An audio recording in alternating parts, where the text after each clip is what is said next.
Welcome to the Next Chapter Book Club Kids Edition by Shelley Legal. My name is Lydia Shelley and I'm the principal of Shelley Legal, and I'm so happy that you could join us. The Next Chapter Book Club Kids Edition will look at several children's books that parents can read to their children to help them create their own family divorce story. Divorce is the most important story that parents will tell their children when families experience separation. What parents say, when they say it, and how they say it will impact on children's mental health, their relationships with themselves and their parents. Children are impacted by their parents' separation, even when the separation is amicable. Little people often experience big emotions. It is very common for children to experience anger, shame, loneliness, guilt, and grief. In this episode, we are speaking to Virginia Ironside, journalist and author who was first published in 1964 when she was only 18 years old. Virginia is also the author of The Huge Bag of Worries that was first published in 2004. Virginia has written over 20 books for both children and adults. This book explains the how and why young children aged between 7 and 13 years old confide in others about all the scary things that may worry them. It is used extensively in schools and by psychologists when working with children.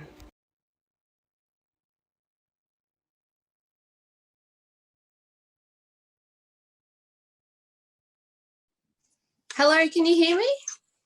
Hello, hi, can you see me? I can hear you and I can see you. How are you? Well, I'm feeling very pleased with myself that I've actually logged on. Here are my glasses. I've got, anyway, right, here we are, two bespectacled ladies. So thank you very much for joining us here today. It's lovely to have you here. Thank you for asking me. The first question that I have is, how did you come up with the idea for this book? Well, I was asked by a child protection group in Scotland, the Royal Society for the Prevention of Cruelty to Children in Scotland, I think. And they wanted to give every single primary school child a book before they went to secondary school to encourage them to speak to people about their anxieties, teachers or whoever. So I came up with an idea that was extraordinarily boring. It was all about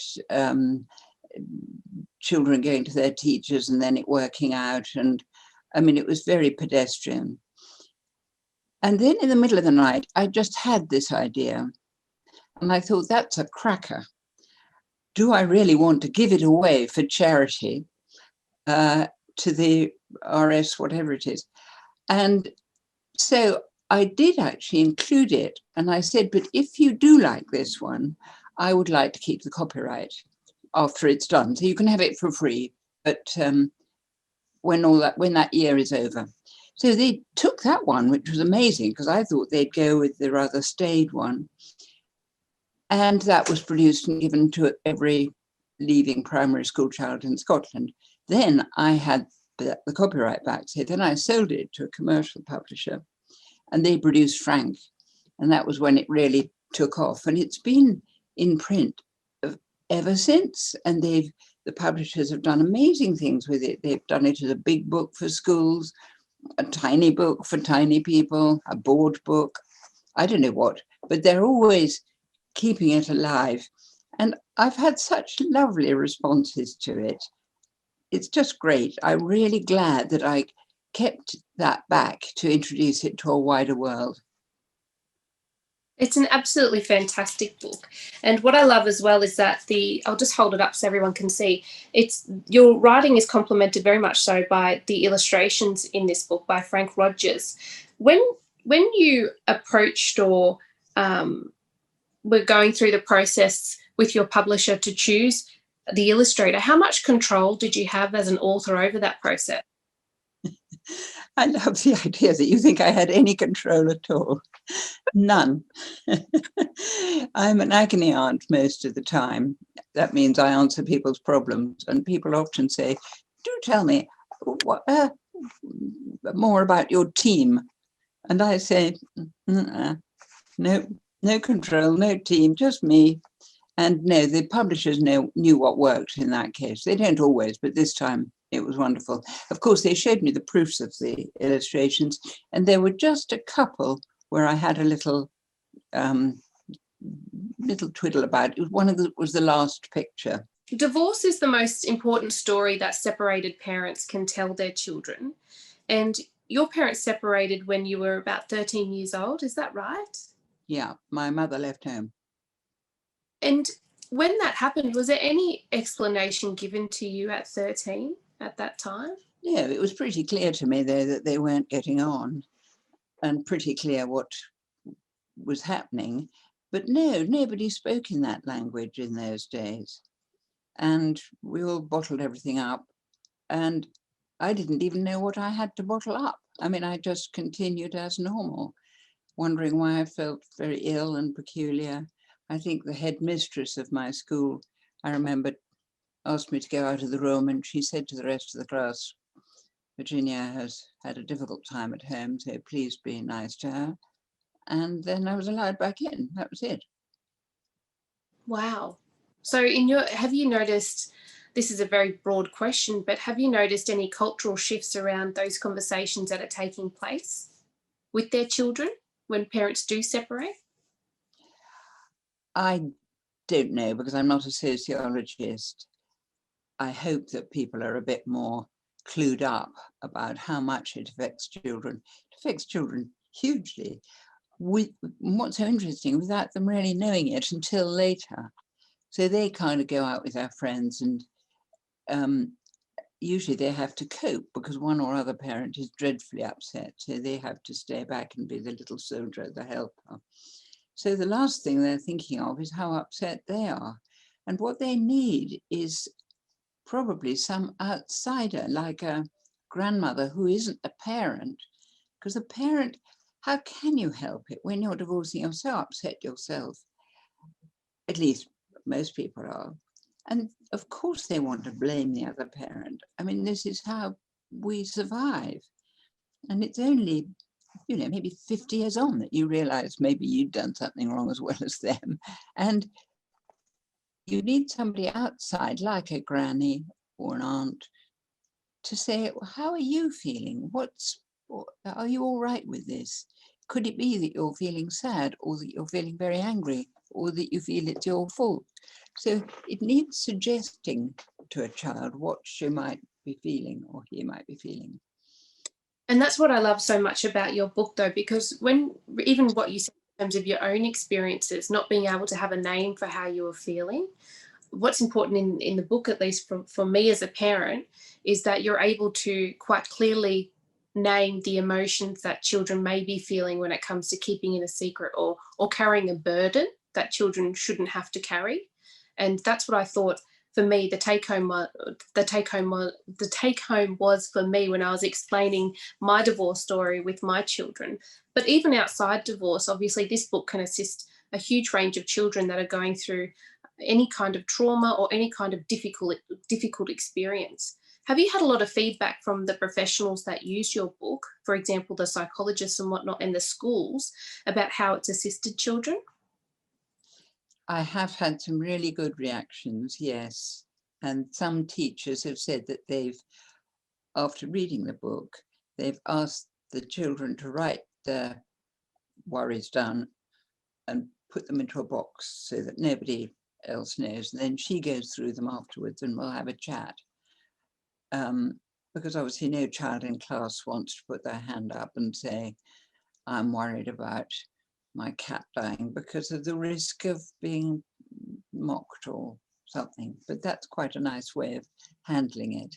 I've had absolutely wonderful feedback, and it was made Waterstone's Children's Book of the Month at some point. I mean, I meet people as I go around, and everybody loves it, and I love it, and I don't feel it's sort of mine really. It just came to me. What I find interesting is often as adults, we have huge expectations on children to disclose how they're feeling. When adults, we don't necessarily like feeling vulnerable and sharing how we're feeling. And I just think it's interesting how we expect something so big for children. That's quite true, but as adults, it's not so easy to confess to vulnerability, whereas to children with a parent, when they fall over, they cry and ask for mummy. So that's quite a normal, or daddy, a normal transaction. Whereas if I fall over, I don't, because I'm older, I don't cry and wail to other people. I try to cope, unless, of course, it's really bad, in which case nobody screams like I scream. But it's more part of the routine with children to expect love and consolation. That's what's so wonderful about being a child, is that if you're lucky, you have someone to go to. And that's what's so awful about being an adult, is that you don't. No one there. And I mean, what a role few friends, but not those people who love you unconditionally.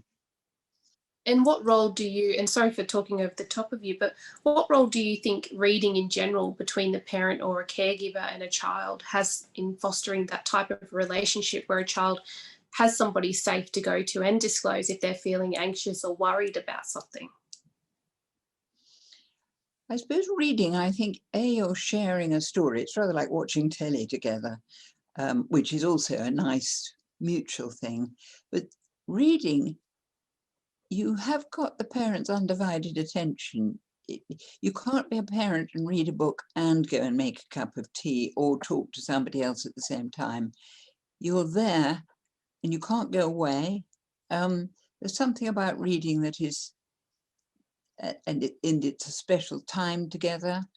I think there's more about the act of reading than actually the content of what is read that is beneficial, or maybe both, but people underestimate I'm now going to give up some of my time, sit at the end of your bed and entertain you or help you or make you feel jolly before you go to sleep.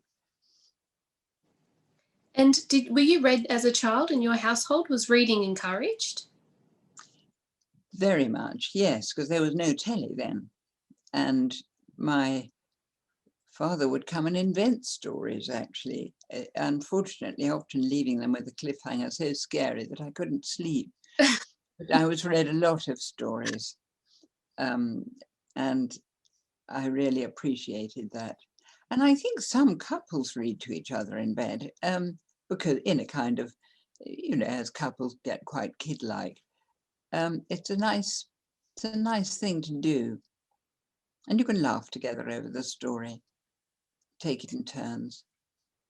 Can I ask you a question about the relationship that you had with your mother? Because you've been very open about the fact that you loved her, but that she wasn't traditionally what you'd consider maternal.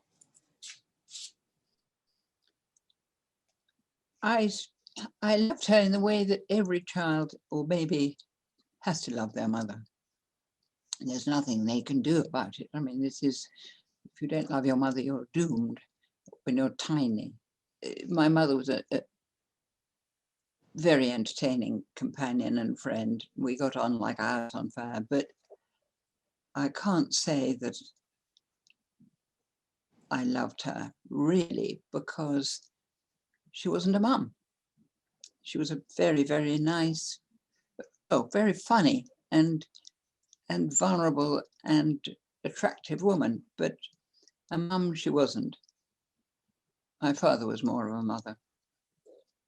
And what age did you have, what age were you when you realised you had the insight to reflect upon the relationship with your mother?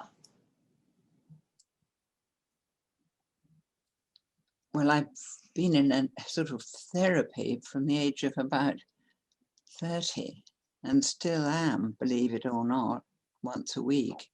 And I think about 20 years ago, the penny started to drop. It's very, takes a long time to get over these things, or not to get over them, but to understand them in any way.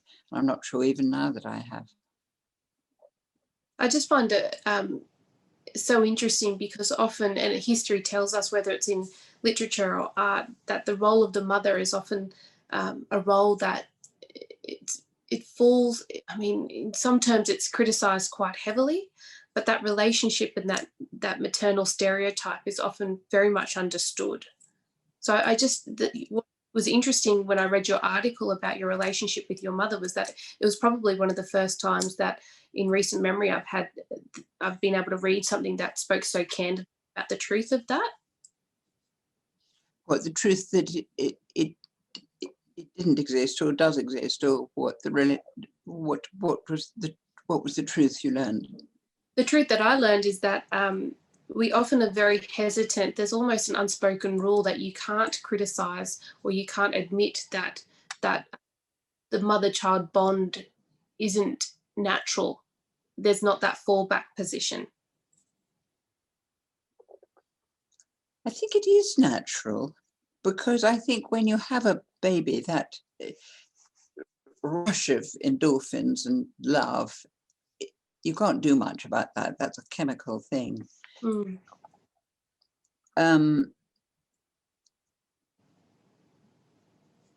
And my own feeling is I can't see why people have children unless they want them.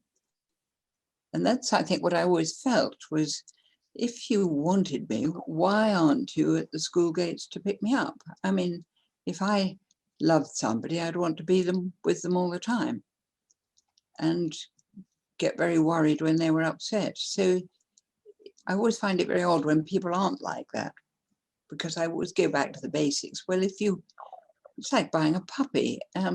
Puppy is not just for Christmas. You've got to commit to it all the way through. And stop arguing about roles and whether you should be the caregiver, or the child doesn't know anything about all this. The child wants to be loved, and you are the one who had it. You've got to look after it. It's your goldfish. You clean out the tank. Yeah. And how did your upbringing and your love of reading and the role that particularly you've spoken about your father playing in reading to you, how did that shape your experiences and practices as a mother with your children? It was my grandmother, I think, who was the one who shaped my good experiences of nurturing. And she, for instance, she lived downstairs from us, and she would buy 2 comics. I don't know if that's what you call them, or, picture books for children every week with all kinds of ghastly characters and things happening to them. And she would buy 2 of those every week, get them delivered, and I'd go down and she'd read them to me. And we'd have a laugh together about them. It was not Dan Dare, but I mean, there were various characters. And that was a lovely experience to look forward to every week, cuddle up. That's the other thing, the physical thing of reading. You very rarely read to somebody the other side of the room. I associate reading with my arm around someone. I'm reading the book, and one hand is holding the book, the other hand is holding the other side of the book, and the child is in the middle. So it's all that, as well as the story, the pictures. There's more to reading than just reading. And just reading with your lips. That's exactly right. You hit the nail on the head earlier where you said that it's about the touch as well. It's much more about what that physical intimacy can bring. It is, and that's why I find it sad that teachers really can only read to children these days at a desk to children. So I think reading is very much a one-to-one thing, don't you think? I have a 10-year-old and he is nearly as tall as me, and he still wants to sit in my lap or sit right on me and have a story read to him. And then my 3-year-old, 10-year-old fights. So it's interesting, that magic. And I don't think, in my personal view, that like reading something on a device, it can't replace having a physical book in your hands and being able to turn the pages together. Exactly. And go back and have a look and say, what was that? What's that in the picture? No, I wouldn't mind somebody reading me a bedtime story, and I'm 76. And it's a nice thing to happen to you. Do you find that Do you find that intimacy, though, I mean, in this day and age where a lot of children are accessing devices and using it to read, do you think that relationship with the caregiver can be replicated, or do you still think it's in a way a second best scenario than having a physical book? I feel it's second best, but then I was brought up in a different era. I think a lot of things are wrong with what's going on today. And as I say that, I look back and I think, oh Lord, I sound just like every old person throughout the ages. I bet in ancient Greece they were saying, oh, wasn't like it was in the old days. And I just think, in a way, I'm just falling into the same old pattern. I can't believe that gadgets and electronic devices are the same as being read to or talking to Alexa in a corner. But that's me, and I'm meant to think like that. That's how old people are meant to think. It's all doomed. And I'm one of them. I think it's all doomed. And no doubt my children will think it's all doomed, and my grandchildren will also think that. Let's hope that's right. Because secretly, I think it is all doomed. Well, what I also like about your book is that it provides, and this is also to do with Frank Rogers, but it also provides a wonderful visual explanation. I'm just looking at the book here, but it provides a wonderful visual representation of being able to name the worries, name the anxieties, but at the very end, essentially what happens when you share that burden with an adult or with a trusted person. My question for you is, how do you, as a mother or as a caregiver, promote that family culture that enables a child to have that trust to come to you and to disclose or to talk about their feelings? I think really by encouraging it and not expecting your children to behave in a way differently to how you behave. That's what always annoys me, is when people say it's all right for me to lose my temper, but not for you. I think you have to lead by example. And I'm not saying that if an adult is very distressed or angry, they should display it in front of the child, but they might mention it. They might say, I was so angry yesterday with someone, so the child knows that it's all right to be angry. Being able to name. Without actually demonstrating the horror of it. Or if the children are angry or upset, of course, to stay with them. I mean, the whole idea of the naughty step and the exclusion, I can't bear to even think of it. It's so cruel. That's exactly the time when the child needs the parent to be around, when they're out of control, screaming, and to put it in a room and say, get over it, is, well, I can feel my fury. It's not good. You've got to be able to withstand it. Otherwise, the child's going to be left with it and it's going to suffer all its life. That's a really interesting point, because often, you're quite right, we expect very big things from children in managing their emotions, but a lot of the time, especially when parents are going through separation or divorce, they're barely managing their own emotions during that process. They're not. And the problem with children and divorce is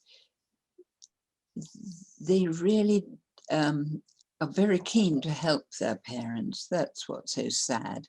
And they put a brave face on, and they don't want to add to their upset. And I think as a parent, you have to say, and I have to say, I didn't do it myself when I got divorced with my son. I didn't behave at all in this exemplary way that I'm talking to you about now. But they have to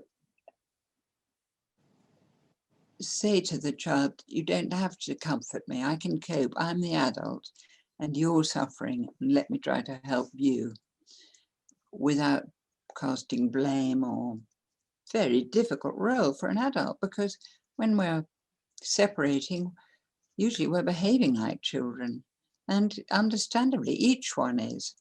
And then you've got a child who has two mad, upset child parents, as it were, in charge. It's not the moment that child's going to start wailing. It's going to start misbehaving, throwing tantrums, and be blamed for it and feel even worse. I'm not I mean, if somebody outside can just step in and have a chat with the child, and I don't mean necessarily professional, I mean, I think I mean not a professional, just somebody, a godparent or someone who can just say, now what's going on? You can tell me, I'm not going to worry. I'm impartial. I think that's, you know, for the moment, your parents have gone a bit AWOL, but always tell me. I think here's my phone number, etc. Is that one of the main reasons why in the character you have the lady, the older lady or the elderly lady that assisted the child? Did you, when you wrote the book, did you have a quite clear idea about who that person would be in the book, who would step in and assist the child? No, it was just a stepperina, and an old lady seemed to me somebody wise who'd seen it all, someone kind in my experience because of my lovely grandparents, someone detached. In this case, it was the old lady who lived next door, somebody who was sort of knew the parents, but not very well. But honestly, I think anyone, even a teacher or even let's say a stranger, could help just by being compassionate and being able to see the situation and seeing these little people. It's so much to put on them. Although this, as want to get back to, I mean, this book is really about a child having any worries about the dog barking next door or her best friend talking about her. It's not only about divorce. But children hide so much and they don't know what they're hiding until out it pops later, fully grown, with horns on its head and breathing fire. That's a really good point, and that's often what I think is, even as a parent, that's what you miss, because you have to wait until it just explodes out, as you've quite rightly described. It's especially in the context of separation and divorce, where they're trying to keep everything together because they don't want to do anything wrong, or if they're taking on trauma. And I've heard so many parents, I say, how is so-and-so taking it? Oh, she's dealing with it really well. She's coping. She's fine. She's at school. She's with his friends. And you think, oh, gosh, she's not fine. She's really not. She appears it. She tells you she's fine, but don't worry. It's all seething away in there. And if you had to, for example, give advice to parents who are going through the process of separation and divorce with children, what would be the advice that you would give?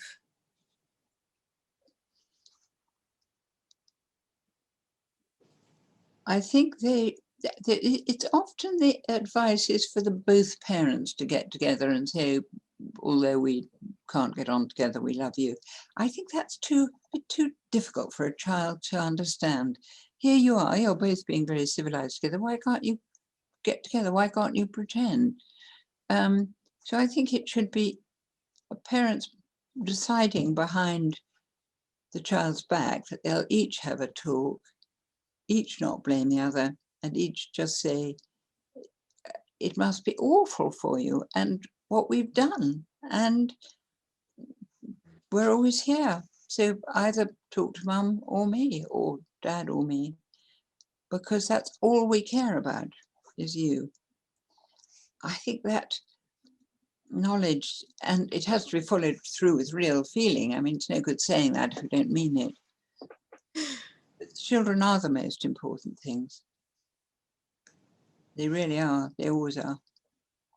And did you have an explanation for your son when you were going through the process of separation and divorce? No, I was as mad as everybody else, completely don't bother me. He was also 18 months, so I could hardly explain it. But never did I explain it later on. I think it hasn't been happy for him, that divorce. Even now, we find it very hard to talk about. Like a lot of children, he doesn't like to see me and my father together. This is very common. Now he's nearly 50. That shows how long this can go on for.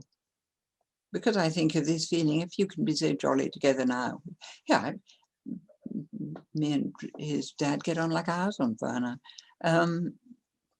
Why weren't you together when I needed you?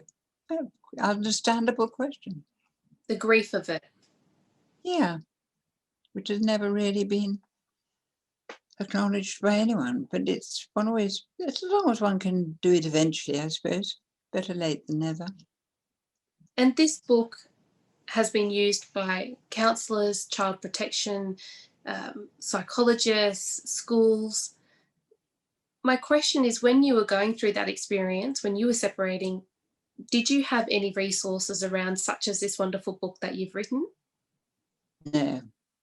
And it didn't occur to me then, again, although I was seeing therapists, none of them said, have you thought about your child? Very odd now, I think back on it. Children are not well served by us. Of course, they could be, I mean, they weren't there for him, they were there for me. I was the one who was paying them. And in a way, if they could cheer me up, well, you know what I mean, I don't mean cheer me up, but make me accept the situation, that would eventually benefit the child. But no, it's very difficult though with all this, Lydia, not to feel very subjective about it. And, you know, with my own experience as a child. So I'm very against working mothers, for instance, but the bit of me has to say, because my mother worked and that really added to her, but a rational bit says, come on now, mothers have to work, they're not all monsters. You can't make that leap. So when you start feeling that, just shut. Sorry, I